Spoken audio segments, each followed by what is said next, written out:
And so much of it is exactly what you said, is we don't do more educating and more prevention work, then it's the old story about putting the finger in the dike. Oh, we found one new way of treating this cancer, but that's not helping that cancer, and so on. And by the way, diabetes is related. A lot of it is just what you're saying.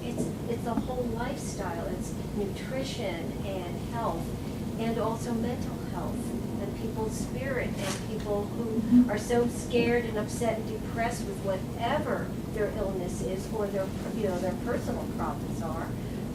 That's creating these other diseases. So I hope this is a forum that is something that's going to be broader, that it's not going to just be around a cancer conference where we say it's cancer because people have the disease or expect that they have it, or somebody in their family has it. So that's a really good point in terms of how maybe we can translate what you're saying into making it more health health and prevention programs that are more accessible. So it just. And one other point again, and I know that with our organization we work really closely with the Medicine Man Association, the Native Medicine Men Association, and what Dr.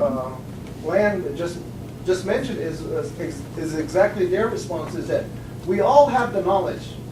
We all have a knowledge base that we possess, but we're not using it. And if this is a way of, bridging the gap, between the culture and, reaching out and utilizing what is, what is the type of, resources that are available at the present time. I know that,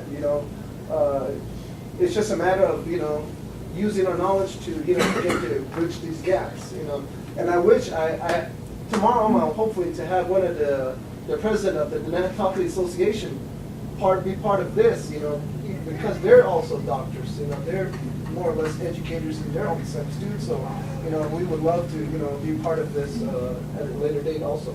Thank you.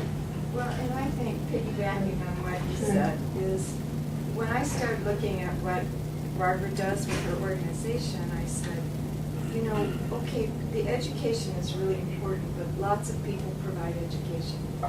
To me, what was the compelling thing about her work was the network, which is what you were talking about. It is that people work in silos, and this connecting from the researchers in the lab to the patient that's receiving treatment, and all the pieces in the system, trying to connect those, I think, is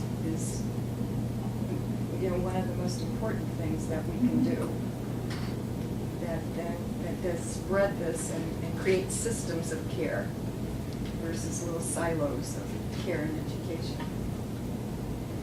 Constantly building and building on it. People who are here today weren't here with us, that we knew 4 months ago, a month ago, and to kind of keep building.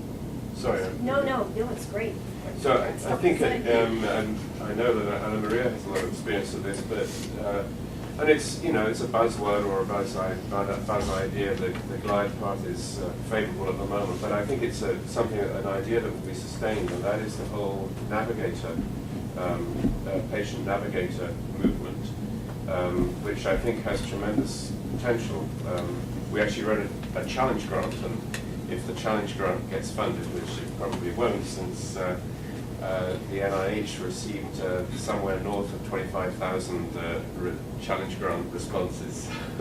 but in fact, if should this thing get funded, and we've got it being in a different route and path at NIH, so I think it probably will get funded at some stage, that will actually provide a navigator in the clinics here related, this will be a person who will be full-time and will be taking care of colon cancer screening. Now, I happen to think that that's not the right way to do it. We've written another grant in which we're going to have teams of navigators who will be responsible for all cancer screening, and that should undoubtedly extend to type 2 diabetes. But so the idea of a patient navigator is this is somebody that has a kind of a lay background, and there are various qualifications that may get the person to this role. but actually is the sort of the patient's advocate and navigator through the system. And there's actually increasing evidence that this is a very powerful way indeed. These people aren't terribly expensive. They don't have huge salaries, and there are now all sorts of cost-effectiveness strategies, quite apart from the benefits to patients, that are showing how effective this can be in getting people into tobacco cessation, getting them into the exercise programs, nutrition programs, and all of the things that are really going to change and save lives down the road. I think the whole patient navigator is, that kind of system, that kind of approach is very, very important, and we're calling it something slightly different called cancer patient advocates. But I think it's the education advocacy piece that is so important, and having it within the community itself so that people are of the community, they bring that piece. I mean, that's a big part of their knowledge and skill base.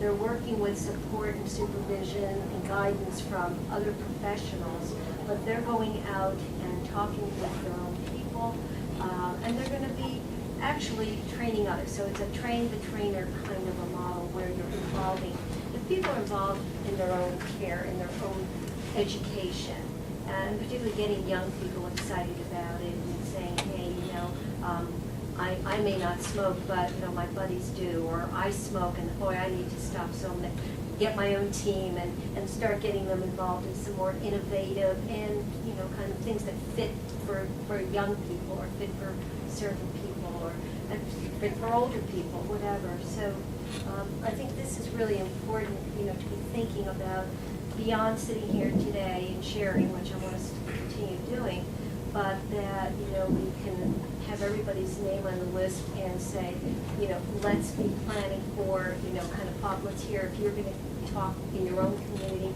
with your own group and so on, share the information and see about what other ways and, connect with Dr. Lopez to see how some of these other ideas, whether they can take on other models.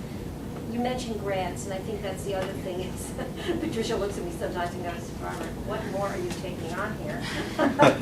But some of it is that I feel that if we can come up with, ways of putting these opportunities together, that then if we go out and collaborate on a grant, or we say to a grantor, here are a group of us doing different things, but working together. And by the way, we have wanted to involve the medicine men and women.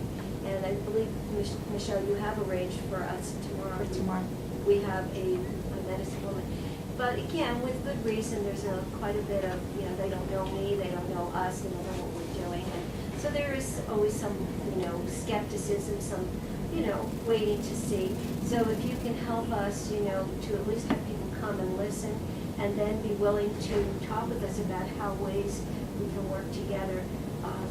You can see, I hope, or feel that we believe that every piece of this is important and that we're not doing something that is meant to be different from. It's just, again, working together to really meet a whole person, that kind of holistic view, which is the person's spirit, their beliefs, natural remedies, as well as the new science and technology that clearly can help us, and giving people choice. And I think that, to me, is a real big part of it, is that a lot of people have been given no choices about what to do about their problem, what to do about their treatment, and I hope that that's what we can be doing as we share our knowledge and reach out to the people we know.